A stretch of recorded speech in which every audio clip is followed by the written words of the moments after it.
Benedict, anong oras yung patawag na investigasyon ng NBI dyan sa mambabatas at kailangan ba na siya mismo ang pupunta ng personal?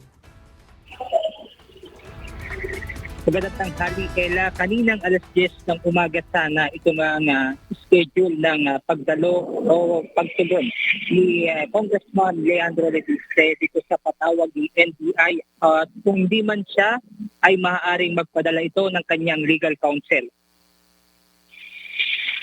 Ayon kay NBI National Capital Region Director Emeterio Dongallo Jr., hanggang sa mga oras na ito ay wala pang ibinibigay na confirmation si Congressman Leandro Levispe kung tutugon ito sa patawag na inilabas ng NBI.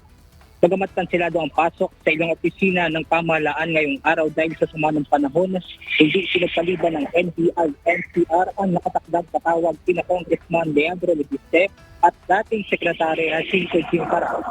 Mamayang alas 10 ng hapon naman sana ang inaasahang pagdalo ni Jim Paras, ngunit wala pa rin tugon sa mga oras na ito si Leandro Levispe. Ngayong nitong Martes naman ay humiling ng reschedule ang kampo ni dating Secretary Jim Paras at nailipat ito sa darating na August 11, araw ng Martes. Matatandaan na ipinatatawag ng NBI-NCR ang dalawa matapos silang iugnay sa aligasyon ng honey trap scheme at character assassination at Executive Secretary Ralph Recto. Ella, sa ngayon ay nakaantabay tayo dito sa labas ng tanggapan ng NBI. Dumating si Congressman Leandro Levispe lagpas sa oras na ipinagdala ng NBI. Kasi muna natin update mula rito sa Pasay City. Balik sa inyo dyan, Ella. Maraming salamat, Benedict Samson.